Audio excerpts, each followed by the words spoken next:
পাঠ্যমন্ত্রী ছিলাম, ম্যাডাম খালেদা জিয়া এই দেশের সকল রাজনৈতিক নেতা নেত্রী এবং জনগণের দাবি মুখে অবাধ সুষ্ঠু নিরপেক্ষ নির্বাচন প্রতিষ্ঠার জন্য নির্দলীয় নিরপেক্ষ তত্ত্বাবধায়ক সরকার ব্যবস্থা প্রবর্তন করেছিলেন। কিন্তু শেখ হাসিনা 2008-এ ক্ষমতায় এসে যখন এই পদ্ধতি বাতিল করার জন্য পরিকল্পনা করল, তখন 2012 সালে দেশনেত্রী বেগম খালেদা জিয়া এই দেশের সকল রাজনৈতিক দল নিয়ে 20টি রাজনৈতিক দল নিয়ে একটি জোট গঠন করলেন।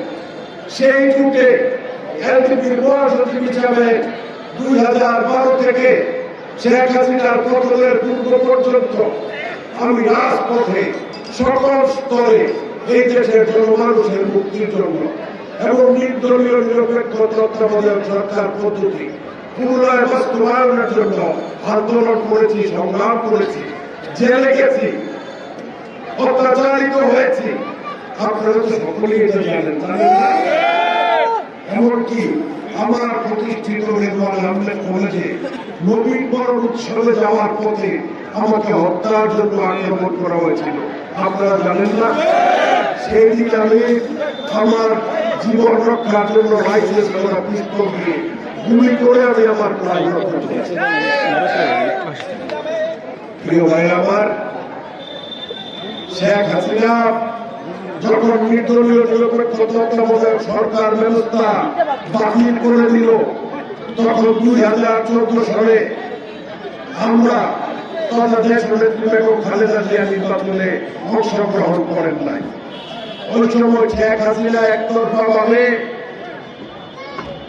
154 জন এমপি বিনা প্রতিদ্বন্দ্বিতায় নির্বাচিত ঘোষণা করলেন। বাকিরাও তার দল থেকে নির্বাচিত হল। তারপর 2018-তে যখন নির্বাচন হয়, তখন নেত্রী বললেন যে শেখ হাসিনাকে সত্য কথা বলে না, মিথ্যা কথা বলে মানুষকে প্রলোভন দেয়, সেটা প্রমাণ করার জন্য তোমরা 2018-তে নির্বাচন করতে হবে। আমি সেদিন বিএনপি জোটের প্রার্থী হিসাবে ধানের শীষ নিয়ে আপনাদের কাছে ভোট চাইতে এসেছিলাম। আপনাদের খেয়াল আছে? আমি যখন জোটের প্রার্থী হিসাবে ধানের শীষ মার্কা নিয়ে ভোট চাইতে এসেছি, আজকে যারা ক্রোশিট নির্বাচন করছে তারা সেদিন বিএনপি নেতা ছিলেন। আপনাদের খেয়াল আছে না? তারা সেদিন আমাকে সমর্থন না দিয়ে আওয়ামী লীগকে সমর্থন দিয়েছে। তারা সেদিন আমাকে সমর্থন না দিয়ে আমার নেতা কর্মীদের পুলিশ দিয়ে ধরিয়ে দেওয়ার জন্য আওয়ামী লীগকে সাহায্য করেছে। আজকে তারা এসে বলতেছে যে 17টা বছর আন্দোলন করলাম, তারেক রহমান সাহেব আমাদের আন্দোলনকে মূল্য না দিয়ে রেজওয়ান সাহেবকে মনোনয়ন দিলেন। আরে বাবা, তোমরা যে 17 বছর আন্দোলন করছো, আমিও তো শ্রমিক জোটের দল হিসাবে 17 বছর থেকে বেশি আন্দোলন এই স্বৈরাচারের বিরুদ্ধে। আমি যেদিন আমার কলেজে গুলি করি, সেই দিন থেকে বিএনপি রাস্তায় নেমেছে, জামাত ইসলাম রাস্তায় নেমেছে, বাংলাদেশের প্রত্যেকটা রাজনৈতিক দল সেদিন গণতন্ত্রের জন্য সামনে এসে লড়াই করার অঙ্গীকার করেছে। আপনাদের মনে আছে না? বাংলাদেশে কি আর কেউ ছিল না? কেউ কি এরকম সাহস করে একটা গুলি করছে?